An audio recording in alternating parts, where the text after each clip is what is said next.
Hello നമസ്കാരം. ജനന certificate എന്നത് ഏതൊരു ഇന്ത്യൻ പൗരൻ്റെയും ആദ്യം ഉണ്ടാകുന്ന രേഖയാണ്.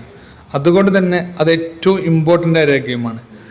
40 വയസ്സിന് മുകളിലുള്ള പല ആളുകൾക്കും ജനന സർട്ടിഫിക്കറ്റ് ഉണ്ടായിരിക്കുകയില്ല. അതല്ലെങ്കിൽ അതിൽ ഫാദറിൻ്റെയോ മദറിൻ്റെയോ പേരുകൾ വ്യത്യാസം ഉണ്ടാവാം.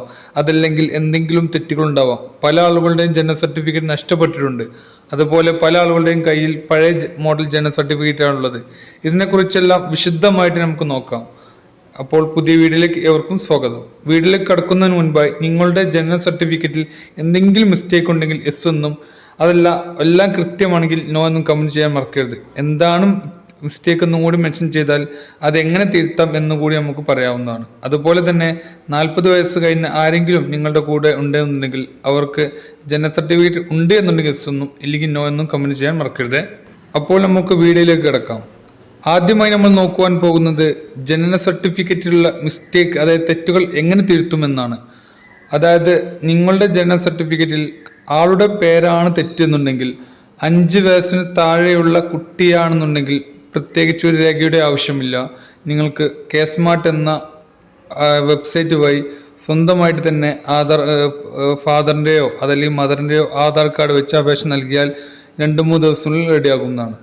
അതുപോലെ തന്നെ കുട്ടിയുടെ രക്ഷിതാക്കളുടെ ആരുടെയെങ്കിലും പേരിലാണ് തെറ്റ് എന്നുണ്ടെങ്കിൽ രക്ഷിതാവിൻ്റെ സ്കൂൾ സർട്ടിഫിക്കറ്റും ഒപ്പം 2 199 സർട്ടിഫിക്കറ്റ് ഏതെങ്കിലും ഗസറ്റ് ഓഫീസറിൽ നിന്ന് സാക്ഷ്യപ്പെടുത്തിയ സർട്ടിഫിക്കറ്റും ഹാജരാക്കിയാൽ അതുവഴി കേസ്മാർട്ട് വഴി അപേക്ഷ നൽകിയാൽ ഉടൻ തന്നെ, അതായത് 2-3 ദിവസം കൊണ്ട് തന്നെ റെഡിയാകുന്നുണ്ട്. അതുപോലെ ബർത്ത് സർട്ടിഫിക്കറ്റിൽ അഡ്രസ്സാണ് തെറ്റിയെന്നുണ്ടെങ്കിൽ സാധാരണഗതിയിൽ വലിയ ഇമ്പോർട്ടൻ്റ് ഇല്ലാത്തൊരു കാര്യമാണ് ജനന സർട്ടിഫിക്കറ്റിലെ അഡ്രസ്സ്. എന്നിരുന്നാലും തിരുത്തണമെന്നുണ്ടെങ്കിൽ കുട്ടി ജനിച്ച സമയത്തുള്ള രക്ഷിതാക്കളുടെ എന്തെങ്കിലും രേഖ സമർപ്പിച്ചാൽ അതും തിരുത്താവുന്നതാണ്. അതുപോലെ തന്നെ മറ്റൊരു പ്രധാനപ്പെട്ട ഒരു കാര്യമാണ് വിദേശത്ത് ജനിച്ച കുട്ടികൾക്ക് അവിടുത്തെ എംബസി ബർത്ത് സർട്ടിഫിക്കറ്റ് ആയിരിക്കും ഉണ്ടായിരിക്കുക. അത് മാറ്റി സാധാരണ നോർമൽ ബർത്ത് സർട്ടിഫിക്കറ്റ് എങ്ങനെ ഉണ്ടാക്കാവുന്നത്.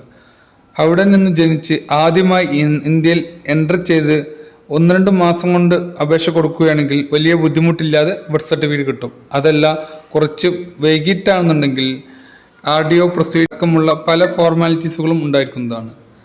അതുപോലെ തന്നെ മറ്റൊരു പ്രധാനപ്പെട്ട ആളുകൾക്കുണ്ടാകുന്ന സംശയമാണ് ഞങ്ങളുടെ ബർത്ത് സർട്ടിഫിക്കറ്റ് പണ്ടത്തെ മോഡലുള്ള, അതായത് ഇപ്പോൾ ചിത്രത്തിൽ കാണുന്നത് പോലെയല്ല, പണ്ടുള്ള രൂപത്തിലുള്ള ബർത്ത് സർട്ടിഫിക്കറ്റ് ആണ്. അതെങ്ങനെ പുതിയ രൂപത്തിൽ, അതായത് ഈ ചിത്രങ്ങളിൽ കാണുന്നത് പോലെ QR കോഡ് എല്ലാം സഹിതമുള്ള പുതിയ ബർത്ത് സർട്ടിഫിക്കറ്റ് എങ്ങനെ എടുക്കാമെന്നത് അതും നിഷ്പ്രയാസം ആർക്കും ഡൗൺലോഡ് ചെയ്തെടുക്കാവുന്നതാണ്. കേസ്മാർട്ട് എന്ന വെബ്സൈറ്റിൽ കയറി അതിൽ ബർത്ത് സർട്ടിഫിക്കറ്റ് ഡൗൺലോഡ് ചെയ്തെടുത്താൽ ഇതുപോലെ കിട്ടുന്നതാണ്.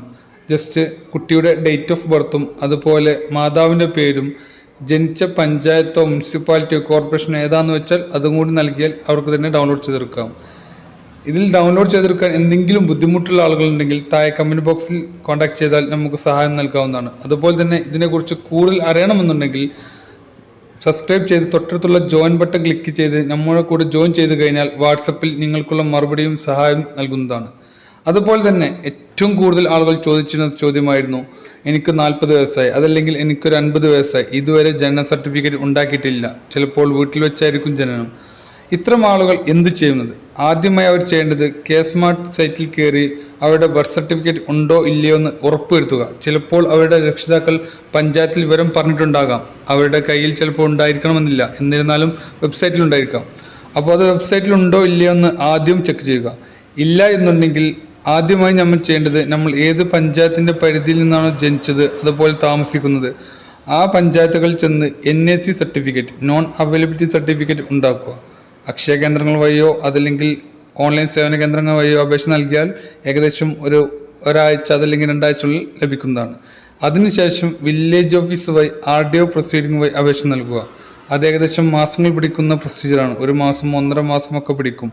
അതിനുശേഷം പുതിയ ബർത്ത് സർട്ടിഫിക്കറ്റ് അക്ഷയ വഴി നൽകിയാൽ ഏകദേശം ഒരാഴ്ച കൊണ്ട് ലഭിക്കും. ചുരുക്കി പറഞ്ഞാൽ പുതിയ ബർത്ത് സർട്ടിഫിക്കറ്റ് ഉണ്ടാക്കുവാൻ ഏകദേശം 2 മുതൽ 3 മാസം വരെ പിടിക്കാം. അതുപോലെ തന്നെ മുൻപുണ്ടായിരുന്ന പല വീഡിയോകൾ താഴെ പല ആളുകളും ചോദിച്ചിരുന്ന സംശയമാണ് ജനന തീയതി തിരുത്തുവാൻ സാധ്യമാണെന്ന്. നിലവിലുള്ള നിയമപ്രകാരം ജനന തീയതി തിരുത്തുവാൻ സാധ്യമല്ല. ഇത്തരത്തിൽ ജനന സർട്ടിഫിക്കറ്റുമായി എന്തെങ്കിലും സംശയങ്ങൾ നിങ്ങൾക്കുണ്ട് എന്നുണ്ടെങ്കിൽ താഴെ കമൻറ്റ് ബോക്സിൽ ചോദിക്കാവുന്നതാണ്. ഇത്തരത്തിൽ ഉപകാരപ്രദമായ വീഡിയോകൾ തുടർന്ന് നിങ്ങൾക്ക് നോട്ടിഫിക്കേഷൻ ലഭിക്കണമെങ്കിൽ നമ്മുടെ ചാനൽ സബ്സ്ക്രൈബ് ചെയ്ത് തൊട്ടടുത്തുള്ള ബെല്ലൈക്കൺ കൂടി എനേബിൾ ചെയ്യുക. അങ്ങനെയെങ്കിൽ മാത്രമേ നിങ്ങൾക്ക് വീഡിയോ കറക്റ്റായി നോട്ടിഫിക്കേഷൻ വഴി ലഭിക്കുകയുള്ളൂ.